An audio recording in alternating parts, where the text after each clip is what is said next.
Vamos a comenzar con la clase de piodermitis en pediatría.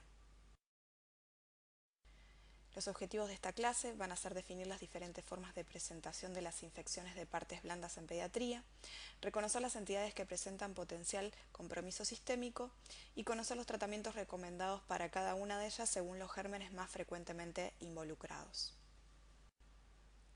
Las piodermitis son infecciones de la piel y anexos producidas por Staphylococcus aureus y Streptococcus pyogenes.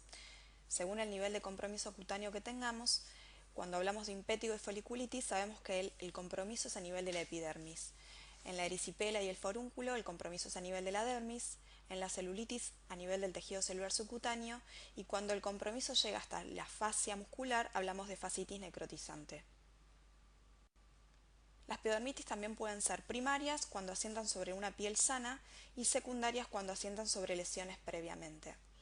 Según el compromiso se clasifican en localizadas con potencial compromiso sistémico o localizadas en anexos cutáneos. El impétigo es una infección superficial de la piel, compromete solamente la epidermis. Es una infección benigna, muy contagiosa y el pico de incidencia se da entre los 2 y 5 años de vida.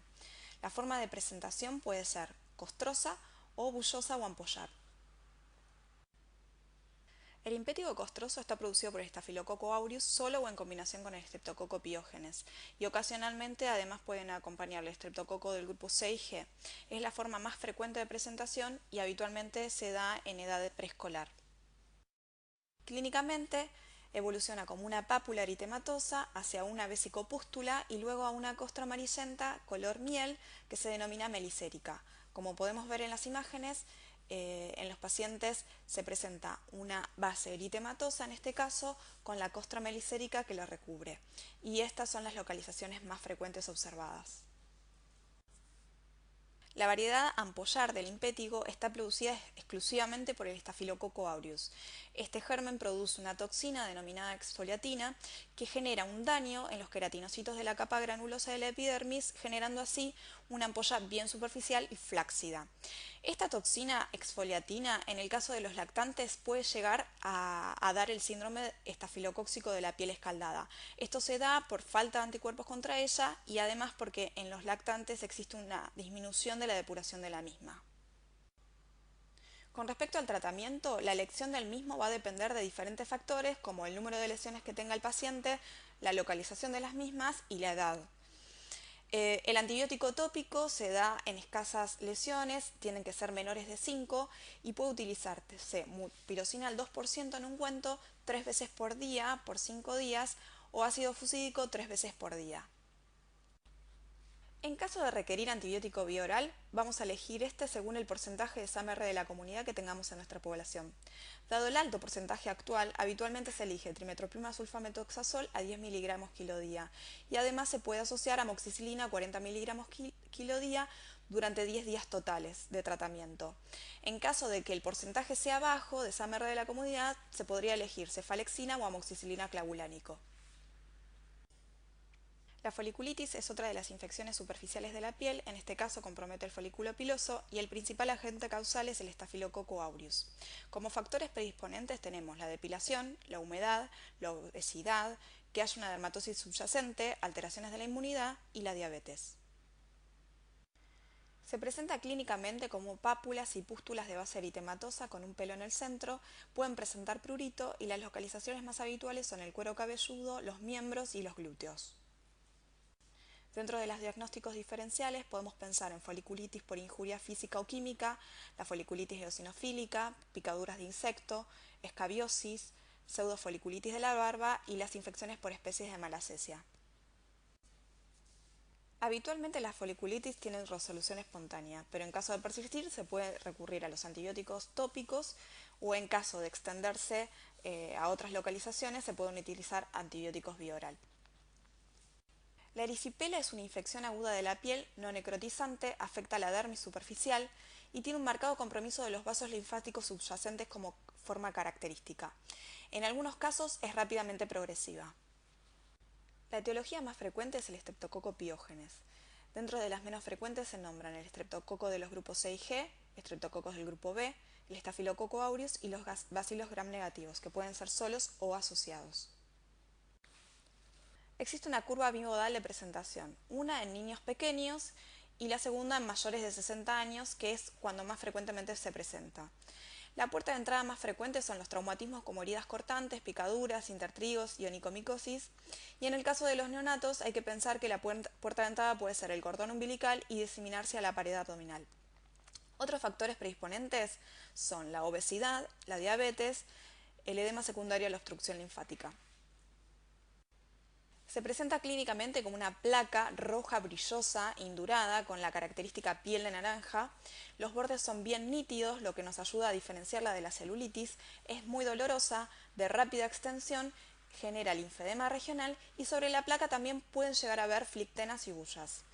Esto produce además adenomegalias satélites y la localización más habitual se da en miembros inferiores y a nivel unilateral. Como complicaciones poco frecuentes se describen la sepsis, el síndrome de shock tóxico, la endocarditis y las meningitis. El tratamiento debe realizarse con penicilina. Esta droga es la primera elección por la alta frecuencia de Streptococcus pyogenes como agente causal. Algunos además recomiendan el uso de clindamicina asociada hasta obtener el resultado de los cultivos. En caso de recurrencias en un paciente con factores de riesgo de presentarla, nuevamente se puede utilizar la profilaxis antibiótica con penicilina y el tiempo de profilaxis oscila entre 3 a 6 meses. Bueno, el forúnculo es una infección del folículo piloso que se extiende a la profundidad de la dermis. El carbúnculo o anthrax es una placa caliente dolorosa que compromete varios folículos pilosos con múltiples bocas de drenaje y cambios inflamatorios a nivel del tejido conectivo circundante. El agente etiológico es el Staphylococcus aureus y como factores predisponentes tenemos a la obesidad, la diabetes, inmunosupresión, hiperhidrosis y dermatitis preexistentes. Pueden existir las forunculosis recurrentes y esto se da por la aportación del Staphylococcus aureus en narinas, axila, periné o también por el contacto estrecho con un portador de este germen. Clínicamente se presenta como un nódulo eritematoso doloroso con una pústula y un pelo central. La localización más frecuente es la cara, cuello, axila y glúteos. Suele drenar espontáneamente y excretar el producto de la necrosis del aparato pilosebáceo. No suele presentar síntomas sistémicos y deja cicatriz. El carbunco o anthrax es una placa roja caliente y dolorosa que compromete varios folículos pilosos y tiene varias bocas de drenaje. Cuando uno comprime esta placa, drena material por las distintas bocas de drenaje y a esto se lo denomina el signo de la espumadera. La localización más frecuente es el dorso de cuello, como vemos en la imagen, y puede acompañarse tanto de fiebre, leucocitosis y bacteriemia, y además deja cicatriz al curarse. El tratamiento consiste en realizar compresas calientes para favorecer el drenaje. Cuando estos forúnculos son grandes, y en el caso de los carbunclos o anthrax, se suele necesitar drenaje quirúrgico, y en el caso de acompañarse de celulitis y fiebre o en caso de inmunosuprimidos, uno utilizará además antibióticos vía oral que cubran el Staphylococcus aureus. Como hablábamos en el caso del impétigo, dado el alto porcentaje de SAMR de la comunidad en la población, actualmente se eligen o la clindamicina a 40 mg kilo día cada 8 horas o el TMS a 10 mg kilo día por 10 días. Para prevenir las recurrencias, uno tiene que pensar en decolonizar a los pacientes del Staphylococcus aureus. Las medidas de decolonización van a ser tanto para el paciente como para sus convivientes. Esto se va a realizar mediante el uso de mupirocina ungüento nasal en las narinas cada 12 horas por 5 días, de 5 a 14 días se describe, y además se acompaña de baños con jabón líquido de clorexidina por 5 a 14 días. La celulitis es una infección aguda de la piel que compromete la dermis y llega hasta el tejido celular subcutáneo. El agente causal más frecuente es el SAMR de la comunidad. Otros agentes causales pueden ser el Streptococcus pyogenes, el Streptococcus agalactiae y los bacilos gram negativos en los neonatos. En inmunocomprometidos puede estar producido por enterobacterias, hongos y micobacterias. Y en la era prevacunal, el Streptococcus pneumoniae y el Haemophilus influenza de tipo B eran responsables de la celulitis en cara. Clínicamente inicia en forma súbita como una placa eritematosa caliente y de bordes poco definidos a diferencia de la erisipela y es dolorosa. Puede haber flictenas, petequias y necrosis en su superficie. La localización más frecuente es los miembros inferiores, pero puede también producirse en otros sitios y puede presentarse también una linfangitis, linfadenopatías regionales, malestar general y fiebre asociada, aunque no es lo más frecuente. Acá en la imagen podemos ver una placa eritematosa, brillante, de bordes poco definidos, en este caso cubiertas por algunas costras y erosiones, lo que habla de que ha habido además flictenas o ampollas en su superficie. Como complicaciones se describen la bacteriemia, los focos infecciosos a distancia, el shock séptico y en el caso de SAMR de la comunidad puede producir la exotoxina de Panton-Valentine que están asociadas a complicaciones graves.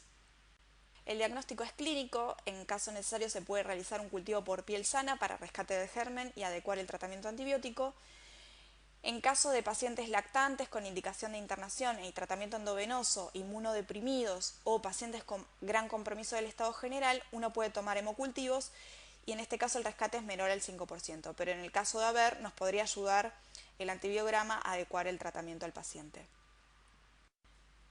Dada la alta prevalencia del SAMR de la comunidad, como hablábamos anteriormente, se sugiere 14 días totales de tratamiento según la evolución clínica y en la celulitis no purulenta se utiliza clindamicina o TMS más amoxicilina y en caso de celulitis en rostro se debe cubrir la Haemophilus influenzae con amoxicilina clavulánico y en caso de ser a punto de partida de la boca se deben cubrir además anaerobios. En el caso de la celulitis abscedada, el tratamiento principal va a ser la incisión y drenaje del mismo, y en caso de haber complicaciones o comorbilidades, uno puede asociar además el antibiótico. Si la celulitis es purulenta o con exudado, pero sin un absceso drenable, uno puede utilizar el antibiótico y en caso de haber realizado el cultivo por piel sana, luego adecuar el tratamiento según el antibiograma. También debemos tener en cuenta como factores importantes para definir si este paciente requiere una internación y un tratamiento endovenoso, la edad del paciente, si hay comorbilidades, si hay inmunosupresión y si hay compromiso sistémico. En ese caso, sabiendo que este paciente requiere tratamiento endovenoso, como opciones tenemos la vancomicina, que es un antibiótico bactericida y que puede ser útil en el caso de pensar en que hay una bacteriemia, y clindamicina, que es bacteriostático. El ectima es una infección profunda de la piel que compromete la dermis. La etiología más frecuente es el Streptococcus pyogenes, también puede estar producida por el Staphylococcus aureus y Aeromonas hydrophila, y en el caso de los inmunocomprometidos, principalmente debemos pensar como agente etiológico en la Pseudomonas aeruginosa, y a esto se denomina ectima gangrenoso. Otros gérmenes descriptos son los bacilos gram negativos, también están descriptos como causantes el Aspergillus, Mucor, Fusarium, Candida albicans y herpes.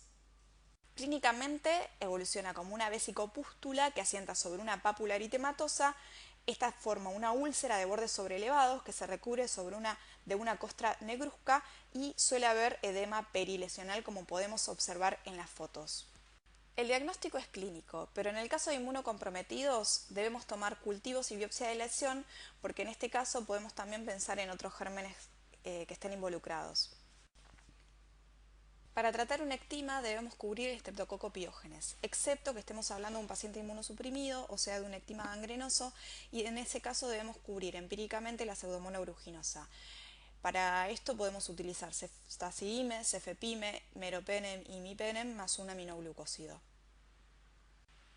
La celulitis necrotizante es una infección profunda de la piel de rápida progresión que afecta al tejido subcutáneo y la fase superficial sin rebasarla.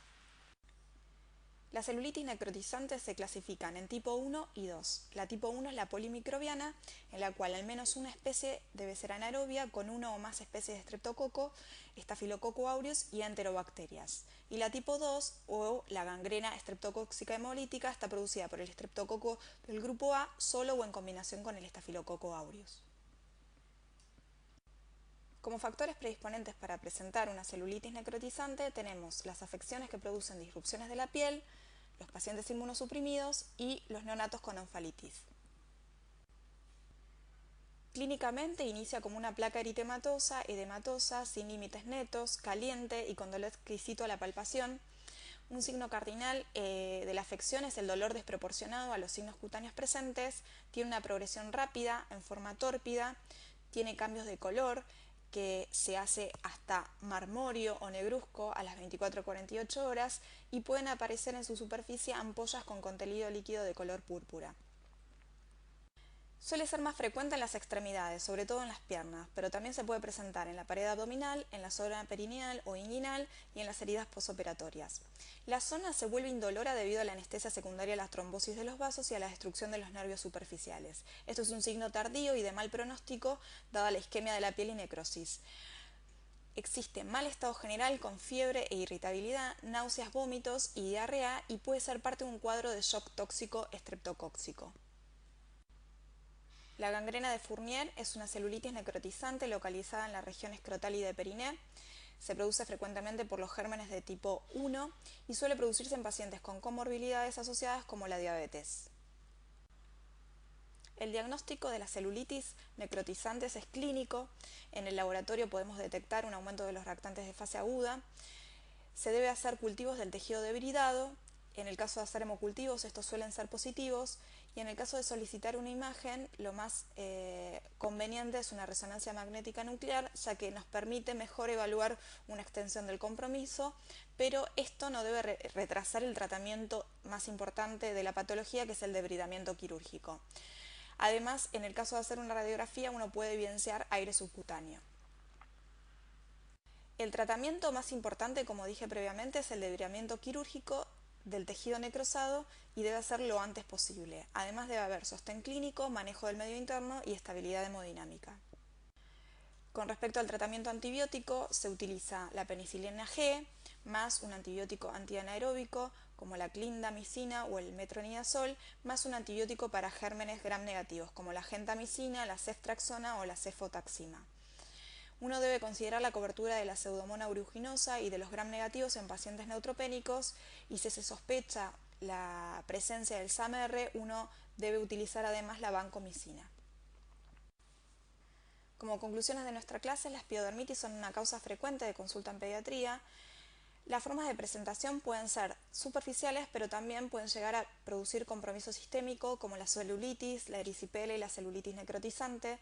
Sabemos que los gérmenes más frecuentemente involucrados son el Staphylococcus aureus y el Streptococcus pyogenes, y se recomienda realizar cultivo de las lesiones de ser posible para rescatar el germen involucrado y adecuar el tratamiento antibiótico. Así estaríamos evitando la potencial resistencia a largo plazo.